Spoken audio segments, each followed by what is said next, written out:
nos lleva el Nautilus a Vanikoro. Sí, señor profesor, y podré visitar estas célebres islas en las que se destrozaron el Boussole y el Astrolabe. Si así le place, señor profesor. ¿Cuándo estaremos en Vanikoro? Estamos ya, señor profesor. Seguido del capitán Nemo subí a la plataforma, y desde allí mi mirada recorrió ávidamente el horizonte. Al nordeste, emergían dos islas volcánicas de desigual magnitud, rodeadas de un arrecife de coral de unas 40 millas de perímetro. Estábamos ante la isla de Vanikoro propiamente dicha, a la que Dumont d'Urville impuso el nombre de Isla de la Recherche, y precisamente ante el pequeño puerto de Vanu, situado a 164 de latitud sur y 1640-32 de longitud este. Las tierras parecían recubiertas de verdor, desde la playa hasta las cimas del interior, dominadas por el monte Kapogo a una altitud de 476 tuesas. Tras haber franqueado el cinturón exterior de rocas por un estrecho paso, el Nautilus se encontró al otro lado de los rompientes, en aguas cuya profundidad se limitaba a unas 30 o 40 brazas. Bajo la verde sombra de los manglares,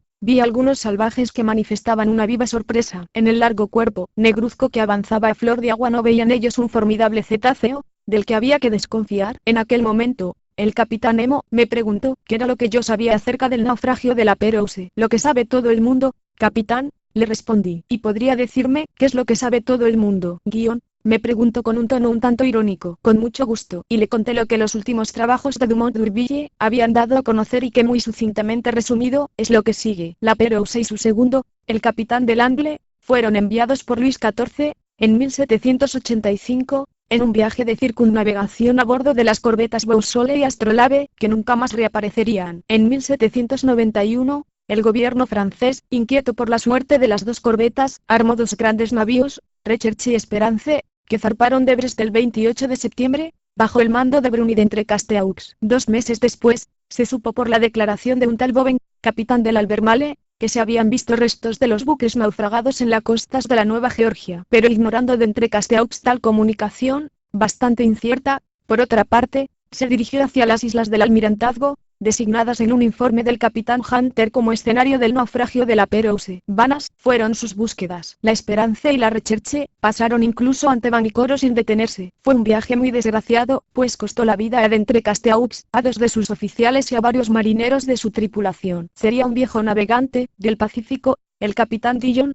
el primero que encontrara huellas indiscutibles de los náufragos. El 15 de mayo de 1824, al pasar con su navío, el Saint Patrick, cerca de la isla de Ticopia, una de las Nuevas Hébridas, un indígena que se había acercado en piragua le vendió la empuñadura de plata de una espada en la que aparecían unos caracteres grabados con buril. El indígena afirmó que 6 años antes, durante una estancia en Vanikoro, había visto a 2 europeos, pertenecientes a las tripulaciones de unos barcos que habían naufragado hacía largos años en los arrecifes de la isla. Dillon adivinó que se trataba de los barcos de la Pérouse, cuya desaparición había conmovido al mundo entero. Quiso ir a Vanikoro, donde, según el indígena, había numerosos restos del naufragio, pero los vientos y las corrientes se lo impidieron. Dillon regresó a Calcuta, donde consiguió interesar en su descubrimiento a la sociedad asiática y a la Compañía de Indias, que pusieron a su disposición un navío, al que él dio el nombre de Recherche, con el que se hizo a la mar el 23 de enero de 1827, acompañado por un agente francés. La nueva Recherche, tras haber tocado en distintos puntos del Pacífico,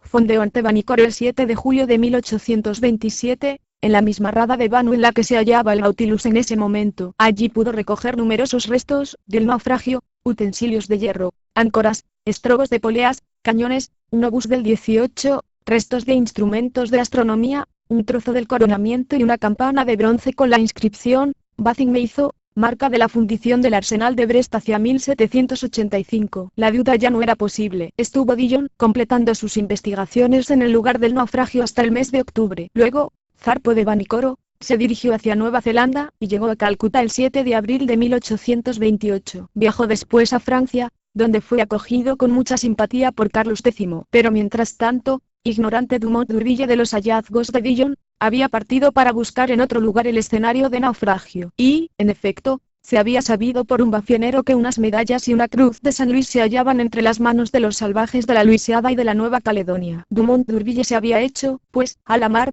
al mando del Astrolabe, y 2 meses después que Dillon abandonara Vanikoro, fondeaba en Hobart Town. Fue allí donde se enteró de los hallazgos de Dillon y donde supo, además, que un tal James Hobbs, segundo del Union, de Calcuta, había desembarcado en una isla, situada a 80-18 de latitud sur y 1560-30 de longitud este, y visto a los indígenas de la misma servirse de unas barras de hierro y de telas rojas. Bastante perplejo y dudando de si dar crédito a estos relatos, comunicados por periódicos poco dignos de confianza, Dumont d'Urville se decidió, sin embargo, a seguir los pasos de Dillon. El 10 de febrero de 1828, Dumont d'Urville se presentó en Tikopia, donde tomó por guía e intérprete a un desertor establecido en esa isla, y de allí se dirigió a Vanikoro, cuyas costas avistó el 12 de febrero. Estuvo bordeando sus arrecifes hasta el 14, y tan solo el 20, pudo fondear al otro lado de la barrera, en la rada de Banu. El día 23, varios de sus oficiales dieron la vuelta a la isla, y volvieron con algunos restos de escasa importancia. Los indígenas, ateniéndose a una actitud negativa y evasiva, rehusaban conducirles al lugar del naufragio. Esa sospechosa conducta les indujo a creer que los indígenas habían maltratado a los náufragos y que temían que Dumont d'Urville hubiese llegado para vengar a la Pérouse y a sus infortunados compañeros. Sin embargo, unos días más tarde, el 26, estimulados por algunos regalos y comprendiendo que no tenían que temer ninguna represalia, condujeron al lugarteniente de Dumont, Jasquinot, al lugar del naufragio. Allí, a 3 o 4 brazas de agua y entre los arrecifes de Pacu y de Banu yacían a 4 coras, cañones y piezas de hierro fundido y de plomo, incrustados en las concreciones calcáreas. El astrolabe envió al lugar su chalupa y su ballenera. No sin gran trabajo, sus tripulaciones consiguieron retirar un áncora que pesaba 1800 libras, un cañón del 8 de fundición, una pieza de plomo y 2 cañoncitos de cobre. El interrogatorio que sometió Dumont d'Urville a los indígenas le reveló que la Pérouse, tras la pérdida de sus 2 barcos en los arrecifes de la isla, había construido uno más pequeño, que se perdería a su vez, donde, se ignoraba. El capitán del astrolabe hizo erigir bajo un manglar un cenotafio a la memoria del célebre navegante y de sus compañeros. Era una simple pirámide cuadrangular asentada sobre un basamento de corales, de la que excluyó todo objeto metálico que pudiera excitar la codicia de los indígenas. Dumont d'Urville quiso partir inmediatamente, pero hallándose sus hombres y él mismo aminados por las fiebres que habían contraído en aquellas costas malsanas, no pudo aparejar hasta el 17 de marzo. Mientras tanto, temeroso el gobierno francés de que Dumont d'Urville no se hubiese enterado de los hallazgos de Dillon, había enviado a Vanikoro a la corbeta Bayonnaise, al mando de Legoarant de Tromelin, desde la costa occidental de América, donde se hallaba. Legoarant fondeó ante Vanikoro algunos meses después de la partida del astrolabe. No halló ningún documento nuevo, pero pudo comprobar que los salvajes habían respetado el mausoleo de la Pérouse. Tal es en sustancia el relato que expuse al capitán Nemo. Así que se ignora todavía dónde fue a acabar el tercer navío construido por los náufragos en la isla de Vanikoro. ¿No es así? En efecto, por toda respuesta, el capitán Nemo me indicó que le siguiera al gran salón. El Nautilus se sumergió algunos metros por debajo de las olas, se corrieron los paneles metálicos para dar visibilidad a los cristales. Yo me precipité a ellos, y bajo las concreciones de coral, revestidas de fungias, de sifoneas, de alcionarios y de cariofíleas, y a través de miriadas de peces hermosísimos, de girelas, de glifisidontos, de ponféridos, de diacópodos y de holocentros, reconocí algunos restos que las dragas no habían podido arrancar, tales como abrazaderas de hierro, áncoras, cañones, obuses, una pieza del cabrestante, una roda, objetos todos procedentes de los navíos naufragados y tapizados, ahora de flores vivas. Mientras contemplaba yo así aquellos restos desolados, el capitán Nemo me decía con una voz grave: el comandante La Pérouse partió el 7 de diciembre de 1785 con sus navíos Boussole y Astrolabe. Fondeó primero en Botany Bay, visitó luego el archipiélago de la Amistad, la Nueva Caledonia, se dirigió hacia Santa Cruz, y arribó a Namuka, una de las islas del archipiélago Apai. Llegó más tarde a los arrecifes desconocidos de Vanikoro. El Boussole, que iba delante, tocó en la costa meridional. El astrolabe, que acudió en su ayuda, encalló también. El primero quedó destruido casi inmediatamente. El segundo, encallado a sotavento, resistió algunos días. Los indígenas dieron una buena acogida a los náufragos. Estos se instalaron en la isla, y construyeron un barco más pequeño con los restos de los 2 grandes. Algunos marineros se quedaron voluntariamente en Vanikoro. Los otros, debilitados y enfermos, partieron con la Pérouse hacia las Islas Salomón, para perecer allí en la costa occidental de la isla principal del archipiélago, entre los cabos Decepción y Satisfacción. ¿Cómo lo sabe usted, guión? Le pregunté. Encontré esto en el lugar del último naufragio. El capitán Nemo me mostró una caja de hojalata sellada con las armas de Francia y toda roñosa por la corrosión del agua marina. La abrió y vi un rollo de papeles amarillentos, pero aún legibles. Eran las instrucciones del ministro de la Marina al comandante La Pérouse, con anotaciones al margen, hechas personalmente por Luis XVI. Una hermosa muerte para un marino, dijo el capitán Nemo, y una tranquila tumba, de coral. Quiera el cielo que tanto yo como mis compañeros, no tengamos otra. 20. El estrecho de Torres. Durante la noche del 27 al 28 de diciembre, el Nautilus abandonó los parajes de Vanikoro a toda máquina, hizo rumbo al sudoeste, y en 3 días, franqueó las 750 leguas que separan el archipiélago de la Perouse de la punta sudeste de la Papuasia. El 1 de enero de 1868, a primera hora de la mañana, Conseil se reunió conmigo, en la plataforma. Permítame el señor que le desee un buen año. ¿Cómo no, Conseil? Exactamente como si estuviéramos en París, en mi gabinete del jardín de plantas. Acepto tus votos y te los agradezco, pero tendré que preguntarte, ¿qué es lo que entiendes por un buen año? En las circunstancias en que nos encontramos, ¿es el año que debe poner fin a nuestro cautiverio o el año que verá continuar este extraño viaje? A fe mía, que no sé qué decirle al señor. Cierto es que estamos viendo cosas muy curiosas, y que, desde hace 2 meses, no hemos tenido tiempo de aburrirnos. La última maravilla es siempre la mejor, y si esta progresión se mantiene no sé a dónde vamos a parar. Me parece a mí que no volveremos a encontrar nunca una ocasión semejante. Nunca, Conseil. Además, el señor Nemo, que justifica muy bien su nombre latino, no es más molesto que si no existiera. Dices bien, Conseil. Yo pienso, pues, mal que le pese al señor, que un buen año sería el que nos permitiera verlo todo.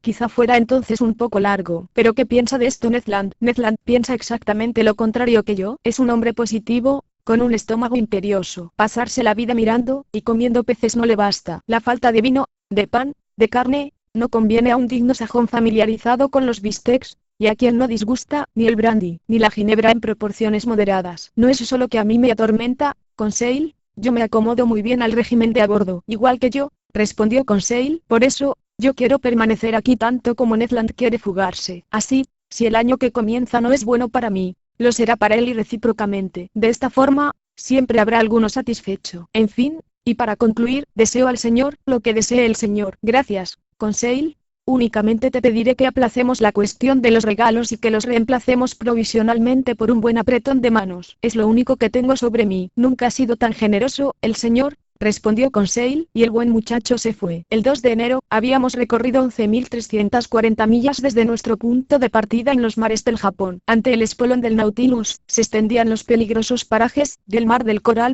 a lo largo de la costa nordeste de Australia. Nuestro barco bordeaba a una distancia de algunas millas el temible banco, en el que estuvieron a punto de naufragar los navíos de Cook. El 10 de junio de 1770, el barco en que navegaba Cook, chocó con una roca, y si no se fue a pique, se debió a la circunstancia de que el trozo de coral arrancado se incrustó en el casco entreabierto. Yo deseaba vivamente visitar ese arrecife de 360 leguas de longitud contra el que el mar rompía su oleaje con una formidable intensidad solo comparable a la de las descargas del trueno. Pero en aquel momento, los planos inclinados del Nautilus nos llevaban a una gran profundidad, y no pude ver nada de esas altas murallas coralígenas. Hube de contentarme con la observación de los diferentes especímenes de peces capturados por nuestras redes. Observé, entre otros, a unos escombros, grandes como atunes, con los flancos azulados y surcados por unas bandas transversales que desaparecían con la vida del animal. Estos peces nos acompañaban en gran cantidad, y suministraron a nuestra mesa un delicado manjar. Cogimos también un buen número de esparros de medio decímetro de longitud, cuyo sabor es muy parecido al de la dorada, y peces voladores, verdaderas golondrinas marinas que, en las noches oscuras, rayan alternativamente el agua y el aire con sus resplandores fosforescentes. Entre los moluscos y los zófitos hallé en las redes de la barredera diversas especies de alcionarias, de erizos de mar, de martillos, espolones, ceritios, gélidos. La flora estaba representada por bellas algas flotantes, laminarias y macrocísteas, impregnadas del mucílago que exudaban sus poros y entre las que recogí una admirable nemastoma geliniaroide, que halló su lugar entre las curiosidades naturales del museo. 2 días después de haber atravesado el Mar del Coral, el 4 de enero, avistamos las costas de la Papuasia. En esa ocasión, el capitán Nemo me notificó su intención de dirigirse al Océano Índico por el estrecho de Torres, sin darme más precisiones. Ned observó, complacido, que esa ruta nos acercaba a los mares europeos. El estrecho de Torres debe su reputación de peligroso tanto a los escollos de que está erizado como a los salvajes habitantes de sus costas. El estrecho separa la Nueva Holanda de la gran isla de la Papuasia, conocida también con el nombre de Nueva Guinea. La Papuasia tiene 400 leguas de longitud por 130 de anchura, y una superficie de 40.000 leguas geográficas L17. Está situada, en latitud, entre 0019 y 102 sur, y en longitud, entre 1280-23 y 1460-15. A mediodía, mientras el segundo tomaba la altura del sol, Vi las cimas de los montes Alfals, que se alzan en grandes planos para terminar en pitones agudos. Esta tierra, descubierta en 1511 por el portugués Francisco Serrano, fue sucesivamente visitada por don José de Meneses, en 1526, por el general español Alvar de Saavedra, en 1528, por Hugo Ortez, en 1545, por el holandés Schouten, en 1616, por Nicolás Sruik, en 1753, por Tasman, Dampier, Fumel, Carteret, Edwards, Bougainville, Cook, Forrest, McLaurin entre Casteaux, en 1792, por Duperrey, en 1823, y por Dumont d'Urville, en 1827. Es el foco de los negros que ocupan toda la Malasia, ha dicho Rienzi. No podía yo sospechar que los azares de esta navegación iban a ponerme en presencia de los temibles andamenos. El Nautilus se presentó en la entrada del estrecho más peligroso del mundo, cuya travesía evitan hasta los más audaces navegantes. Es el estrecho que afrontó Luis Paz de Torres a su regreso de los mares del sur, en la Melanesia, y en el que las corbetas encalladas de Dumont d'Urville estuvieron a punto de perderse por completo en 1840. El Nautilus, superior a todos los peligros del mar, se disponía, sin embargo, a desafiar a los arrecifes de coral. El estrecho de Torres tiene unas 34 leguas de anchura, pero se halla obstruido por una innumerable cantidad de islas, islotes, rocas y rompientes que hacen casi impracticable su navegación. Por ello, el capitán Nemo tomó todas las precauciones posibles para atravesarlo. Flotando a flor de agua, el Nautilus avanzaba a una marcha moderada. Su hélice batía lentamente las aguas, como la cola de un cetáceo. Mis dos compañeros y yo aprovechamos la ocasión para instalarnos en la plataforma. Ante nosotros se elevaba la cabina del timonel, quien, si no me engaño,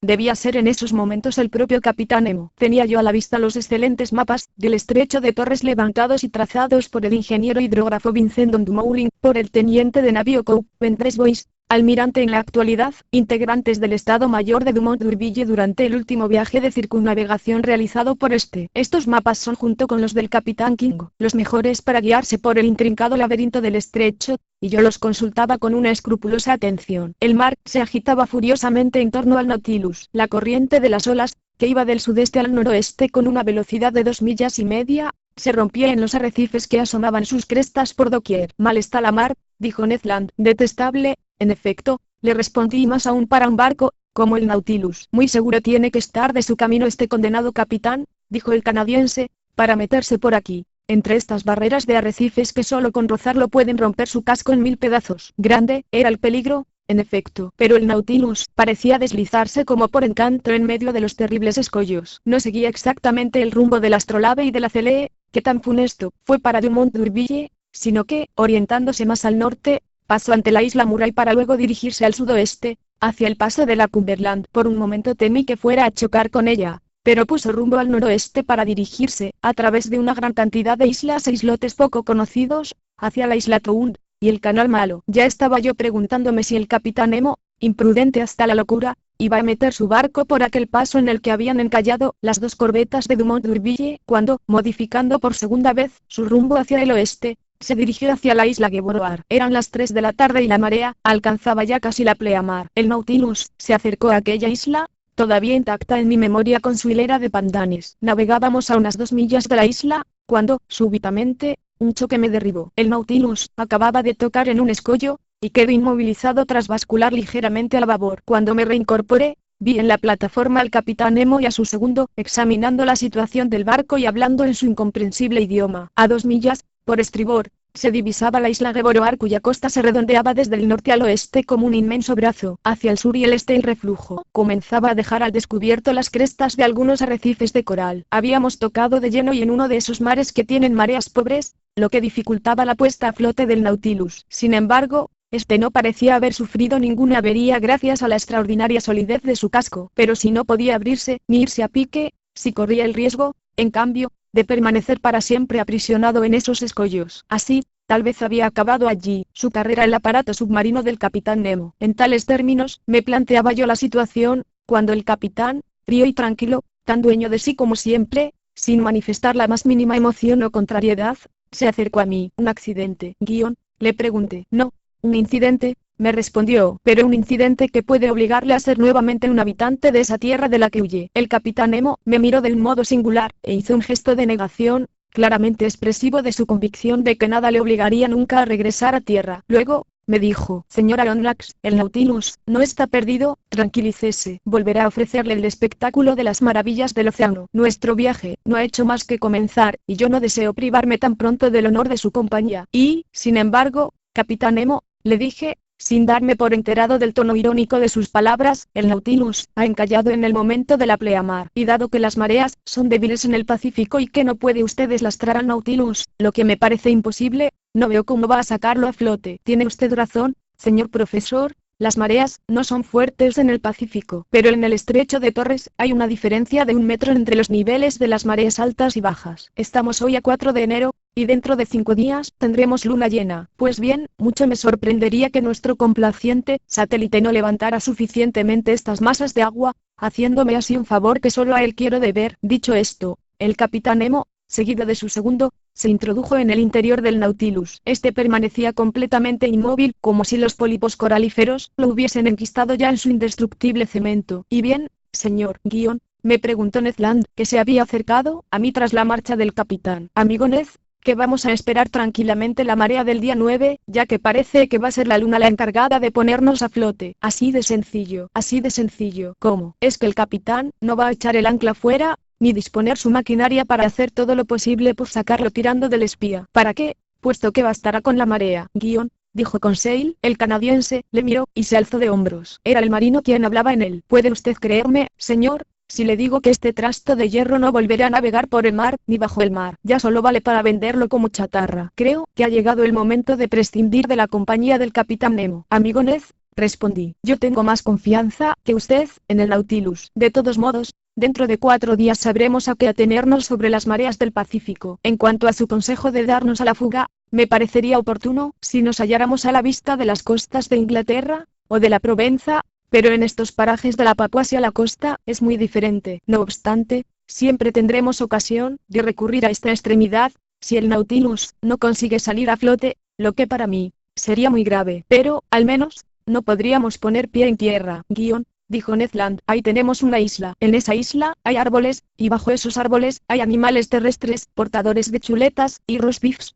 en los que yo hincaría el diente muy gustosamente. En esto tiene razón el amigo Ned, dijo Conseil, y yo soy de su opinión. No podría obtener el señor de su amigo, el Capitán Nemo, que se nos trasladase a tierra, aunque no fuese más que para no perder la costumbre de pisar las partes sólidas de nuestro planeta. Puedo pedírselo, pero creo que será inútil. Inténtelo el señor, dijo Conseil, y así sabremos a qué atenernos sobre la amabilidad del Capitán Nemo. Con gran sorpresa por mi parte, el Capitán Nemo me concedió su autorización con toda facilidad, sin tan siquiera exigirme la promesa de nuestro retorno a bordo. Cierto es que una huida a través de las tierras de la Nueva Guinea era demasiado peligrosa y no sería yo quien aconsejase a Ned Land intentarla. Más valía ser prisionero a bordo del Nautilus que caer entre las manos de los naturales de la Papuasia. Se puso a nuestra disposición el bote para el día siguiente. Yo daba por descontado que no nos acompañarían ni el Capitán Nemo, ni ninguno de sus hombres, y que Ned Land habría de dirigir él solo la embarcación. Pero la tierra no se hallaba más que a 2 millas de distancia, y para el canadiense sería un juego conducir el ligero bote entre esas líneas de arrecifes tan peligrosas para los grandes navíos. Al día siguiente, 5 de enero, se extrajo de su alvéolo la canoa, y se botó al mar desde lo alto de la plataforma. 2 hombres bastaron para realizar la operación. Los remos estaban ya a bordo, y nos embarcamos a las 8 de la mañana, con nuestras hachas y fusiles. El mar estaba bastante bonancible, soplaba una ligera brisa de tierra. Conseil y yo remábamos vigorosamente, en tanto que Ned Land manejaba el timón en los estrechos pasos que dejaban los rompientes. La canoa obedecía bien al timón, y navegaba con rapidez. Ned Land no podía contener su alegría. Era un prisionero escapado de su cárcel, y no parecía pensar que debía volver a ella. Carne, Guion, exclamaba, vamos a comer carne. ¿Y qué carne? Caza auténtica. No digo yo que el pescado no sea una buena cosa, pero sin abusar, y un buen trozo de carne fresca a la parrilla sería una agradable variación. El muy glotón me está haciendo la boca agua. Guion, dijo Conseil, queda por ver, dije, si hay caza en esos bosques, y puede que las piezas sean de tal tamaño que cacen al cazador. Oh, señor Aronnax, respondió el canadiense, cuyos dientes parecían estar tan afilados como el filo de un hacha, le aseguro que estoy dispuesto a comer tigre,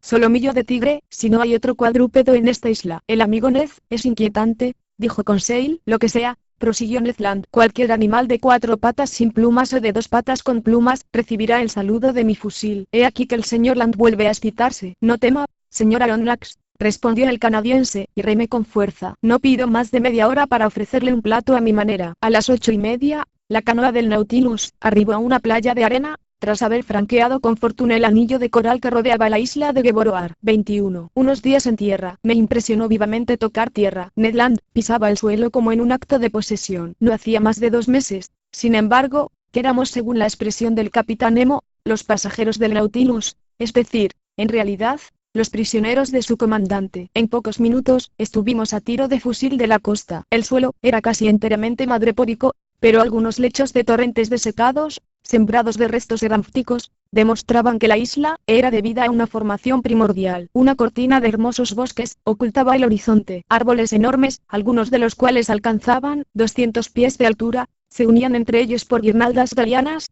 verdaderas hamacas naturales a las que mecía la brisa. Mimosas, ficus, casuarinas, tex, hibiscos, pandanes y palmeras se mezclaban con profusión, y al abrigo de sus bóvedas verdes, al pie de sus tallos, crecían orquídeas, leguminosas y helechos. Sin reparar en tan bellas muestras de la flora papuasiana, el canadiense abandonó lo agradable o río útil, al ver un cocotero. Abatió rápidamente algunos de sus frutos, los abrió y entonces bebimos su leche y comíme su almendra con una satisfacción que parecía expresar una protesta contra la dieta del Nautilus. Excelente, decía Ned Land. Exquisito, respondía Conseil. Espero, dijo el canadiense, que el capitán Nemo no se oponga a que introduzcamos a bordo una carga de cocos. No lo creo, respondí, pero dudo que quiera probarlos. Peor para él, dijo Conseil, y tanto mejor para nosotros, añadió Ned Land. Así tocaremos a más. Ned, dije al arponero, que se disponía a vaciar otro cocotero, los cocos están muy buenos, pero antes de llenar el bote, me parece que sería prudente ver si la isla produce algo no menos útil. Creo que la despensa del Nautilus acogería con agrado legumbres frescas. Tiene razón el señor, dijo Conseil, y yo propongo que reservemos en la canoa 3 espacios, uno para los frutos, otro para las legumbres y el tercero para la caza, de la que no he visto todavía ni la más pequeña muestra. Conseil, no hay que desesperar, respondió el canadiense. Continuemos, pues, nuestra excursión, dije, pero con el ojo al acecho. Aunque parezca deshabitada, bien podría albergar la isla algunos individuos menos escrupulosos que nosotros sobre la naturaleza de la caza.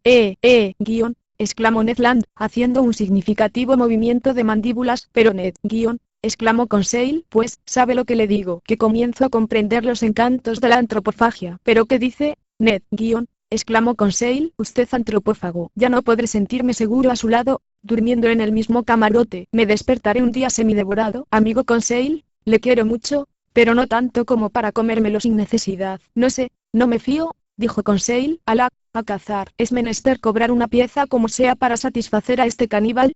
Si no, una de estas mañanas, el señor no hallará más que unos trozos de doméstico para servirle. Mientras así iban bromeando, nos adentramos en la espesura del bosque, que durante 2 horas, recorrimos en todos sentidos. El azar se mostró propicio a nuestra búsqueda de vegetales comestibles. Uno de los más útiles productos de las zonas tropicales nos proveyó de un alimento precioso, del que carecíamos a bordo. Hablo del árbol del pan, muy abundante en la isla de Geboroar, que ofrecía esa variedad desprovista de semillas que se conoce en malayo con el nombre de rima. Se distinguía este árbol de los otros por su tronco recto, de una altura de unos 40 pies. Su cima, graciosamente redondeada y formada de grandes hojas multilobuladas, denunciaba claramente a los ojos del naturalista ese artocarpo que tan felizmente se ha aclimatado en las islas mascareñas. Entre su masa de verdor, destacaban los gruesos frutos globulosos, de 1 decímetro de anchura, con unas rugosidades exteriores que tomaban una disposición hexagonal. Útil vegetal este con que la naturaleza ha gratificado a regiones que carecen de trigo, y que, sin exigir ningún cultivo, da sus frutos durante 8 meses al año. Ned Land conocía bien ese fruto, por haberlo comido durante sus numerosos viajes, y sabía preparar su sustancia comestible. La vista del mismo excitó su apetito, y sin poder contenerse, dijo: Señor, si no pruebo esta pasta del árbol del pan, me muero. Pues adelante, Ned. A su gusto. Estos aquí para hacer experimentos. Hagámoslos. No llevará mucho tiempo, respondió el canadiense, y, provisto de una lupa, encendió un fuego con ramas secas que chisporrotearon alegremente. Mientras tanto, Conseil y yo escogíamos los mejores frutos del artocarpo. Algunos no habían alcanzado aún un grado suficiente de madurez y su piel espesa recubría una pulpa blanca pero poco fibrosa. Otros, en muy gran número, amarillos y gelatinosos, estaban pidiendo ser ya cogidos. Los frutos no contenían hueso. Conseil llevó una docena de ellos a Ned Land, quien los colocó sobre las ascuas tras haberlos cortado en gruesas rodajas. Verá usted, señor, lo bueno que es este pan, decía. Sobre todo, cuando se ha estado privado durante tanto tiempo, dijo Conseil. Es más que pan, añadió el canadiense, es obra de repostería, y delicada. ¿No la ha comido usted nunca? No, Ned, pues prepárese a probar una cosa suculenta. Si no es así, dejo yo de ser el rey de los arponeros. Al cabo de algunos minutos, la parte de los frutos expuesta al fuego quedó completamente tostada. Por dentro apareció una pasta blanca, como una tierna miga, cuyo sabor recordaba el de la alcachofa. Hay que reconocerlo, era un pan excelente y lo comí con gran placer. Desgraciadamente, dije, esta pasta no puede conservarse fresca. Es inútil, por tanto, que llevemos una provisión a bordo. Ah, no, exclamó Ned Land. Habla usted como un naturalista, pero yo voy a actuar como un panadero. Conseil, haga usted una buena recolección de frutos, que cogeremos a la vuelta. ¿Cómo va a prepararlo, entonces, le pregunté, haciendo con su pulpa una pasta fermentada, que se conservará indefinidamente sin pudrirse. Cuando quiera emplearla, la coceré en la cocina, y verá usted cómo a pesar de su sabor un poco ácido, estará muy rica. Así, Ned, veo que no le falta nada a este pan. Sí, señor profesor, le faltan algunas frutas o al menos algunas legumbres. Pues busquemos frutas y legumbres. Una vez acabada nuestra recolección, nos pusimos en marcha para completar nuestro almuerzo terrestre. No resultó baldía nuestra búsqueda.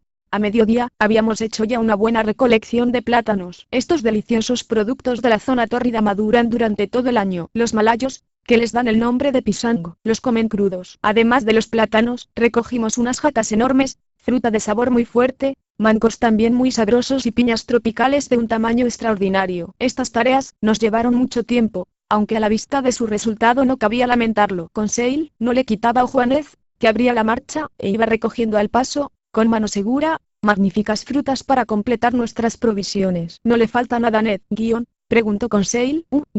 Gruñó el canadiense. ¿Cómo? ¿De qué se queja? De que todos estos vegetales no nos ofrecen una comida, son el postre. Pero ¿y la sopa? ¿Y el asado? Es cierto, dije. Ned nos había prometido unas chuletas, que empiezan a parecerme muy problemáticas. Oiga, me dijo el canadiense, no solo no ha terminado la cacería, sino que todavía no ha comenzado. Tengamos paciencia, que acabaremos encontrando algún animal de pluma o de pelo, y si no es por aquí, será en otro sitio. Y si no es hoy, será mañana, añadió Conseil, pues no hay que alejarse demasiado. Es más, creo que deberíamos volver a la canoa. Tan pronto, dijo Ned. Debemos estar de regreso antes de la noche, dije. ¿Pero qué hora es, preguntó el canadiense. Por lo menos son las 2, respondió Conseil. ¿Cómo pasa el tiempo en tierra firme, exclamó Ned Land, con un suspiro de pesar. En marcha entonces, dijo Conseil. Volvimos sobre nuestros pasos y durante el camino, fuimos completando nuestra recolección con nueces de palma, para lo que hubimos de subir a la cima de los árboles, así como con ese género de pequeñas habichuelas, que los malayos denominan abru y con batatas de magnífica calidad. Así,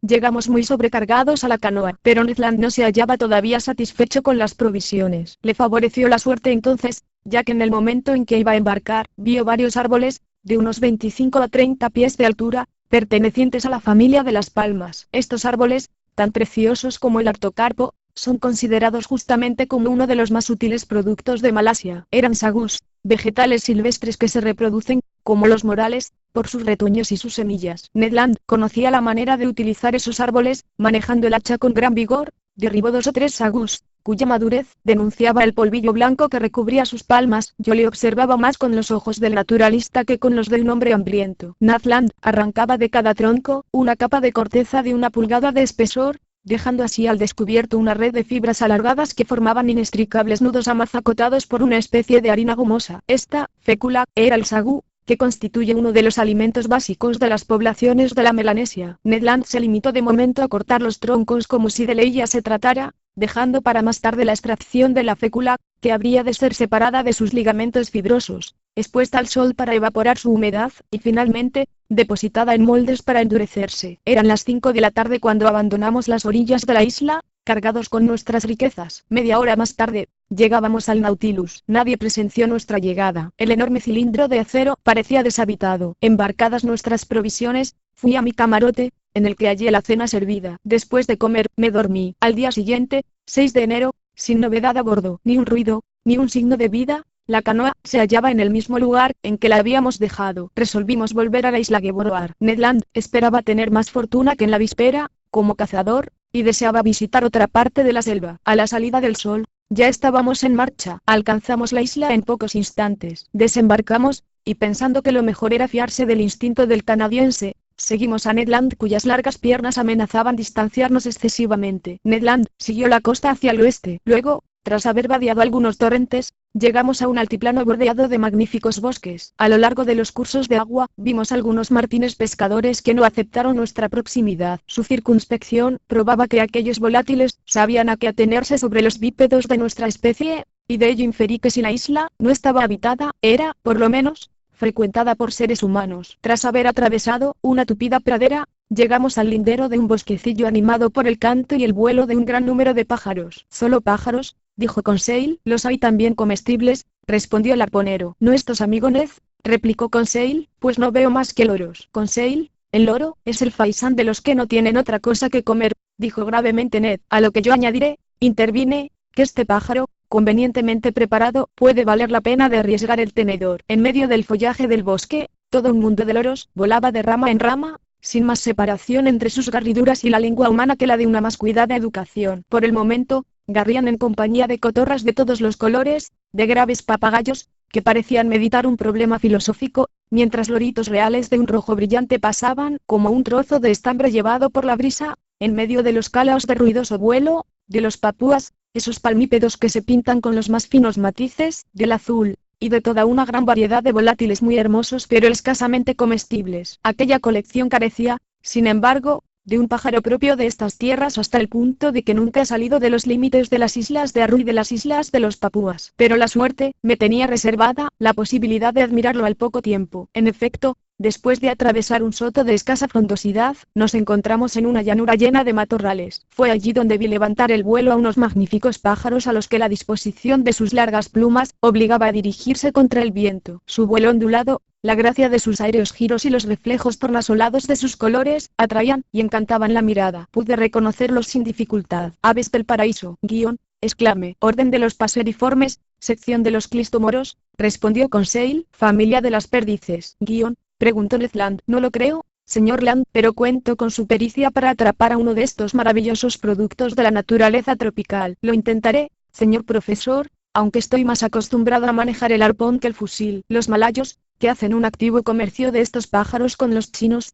se sirven para su captura de diversos medios que a nosotros nos estaban vedados, y que consisten ya sea en tenderles unos lazos en la copa de los elevados árboles en que estas aves suelen buscar su morada, ya sea con una liga tenaz que paraliza sus movimientos. Incluso llegan a envenenar las fuentes en las que estos pájaros van a beber. Nuestros medios quedaban limitados a la tentativa de cazarlos al vuelo, con muy pocas posibilidades de alcanzarles, y, en efecto, en estas tentativas gastamos en vano una buena parte de nuestra munición. Hacia las 11 de la mañana, alcanzadas ya las primeras estribaciones de las montañas que forman el centro de la isla, todavía no habíamos conseguido cobrar ninguna pieza. El hambre empezaba a aguijonearnos. Habíamos confiado en exceso en la caza y cometido una imprudencia. Pero, afortunadamente, y con gran sorpresa por su parte, Conseil mató 2 pájaros de un tiro, y aseguró el almuerzo. Eran una paloma blanca y una torcaz que, rápidamente desplumadas y ensartadas en una broqueta, fueron llevadas al fuego. Mientras se asaban, Ned preparó el pan con el fruto del artocarpo. Devoramos las palomas hasta los huesos, encontrándolas excelentes. La nuez moscada de que se alimentan perfuma su carne dándole un sabor delicioso. Es como si los pollos se alimentaran de trufas, dijo Conseil. Y ahora, Ned, ¿qué es lo que falta? Una pieza de 4 patas, señor Aronnax. Estas palomas no son más que un entremés para abrir boca. No estaré contento hasta que no haya matado un animal con chuletas. Ni yo, Ned, si no consigo atrapar un ave del paraíso. Continuemos, pues, la cacería, intervino Conseil, pero de regreso ya hacia el mar. Hemos llegado a las primeras pendientes de las montañas, y creo que más vale volver. Era un consejo sensato, y lo adoptamos. Al cabo de una hora de marcha, llegamos a un verdadero bosque de sagús. Algunas inofensivas serpientes huían de vez en cuando a nuestro paso. Las aves del paraíso nos huían, y había perdido ya toda esperanza, cuando Conseil, que abría la marcha, se inclinó súbitamente, lanzó un grito triunfal y vino hacia mí con un magnífico ejemplar. ¡Ah, bravo, Conseil!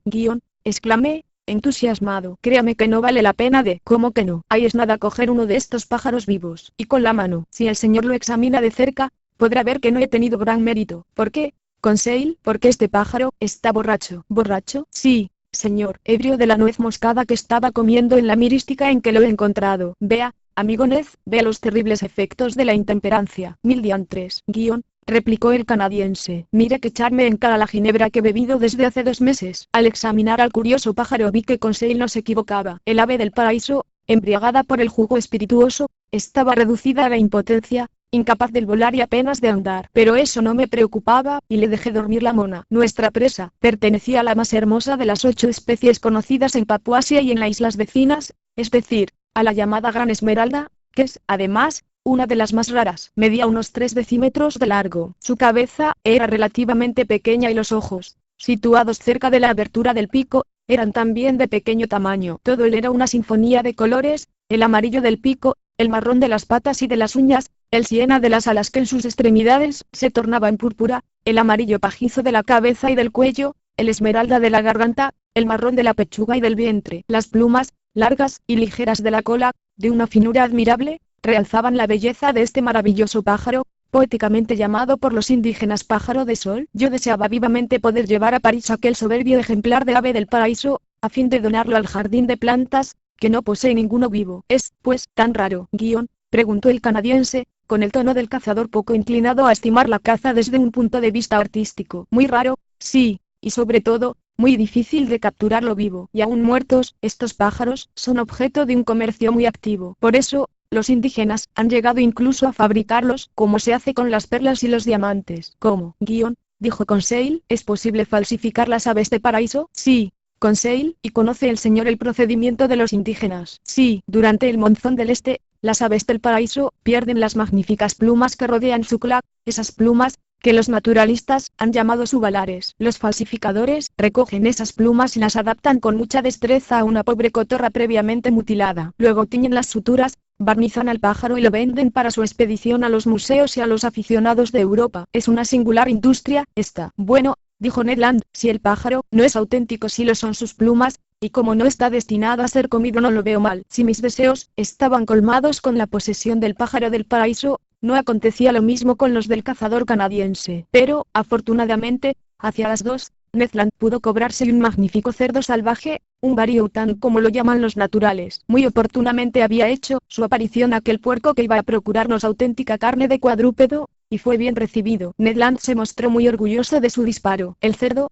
alcanzado por la bala eléctrica, había caído fulminado. El canadiense lo despojó y vació limpiamente de sus entrañas, y extrajo media docena de chuletas destinadas a asegurarnos una buena parrillada para la cena. Luego, continuamos la cacería en la que Ned y Conseil renovarían sus proezas. En efecto, los dos amigos se entregaron a una batida por los matorrales de los que levantaron un grupo de canguros que salieron dando saltos sobre sus patas elásticas. Pero su huida no fue tan rápida como para evitar que las balas eléctricas no detuvieran a algunos en su carrera. Ah, señor profesor, exclamó Ned Land, a quien exaltaba el ardor de la caza, qué carne tan excelente, sobre todo estofada. Qué despensa para el Nautilus y 235. Y cuando pienso que nos comeremos toda esta carne, y que esos imbéciles de a bordo no van a probarla.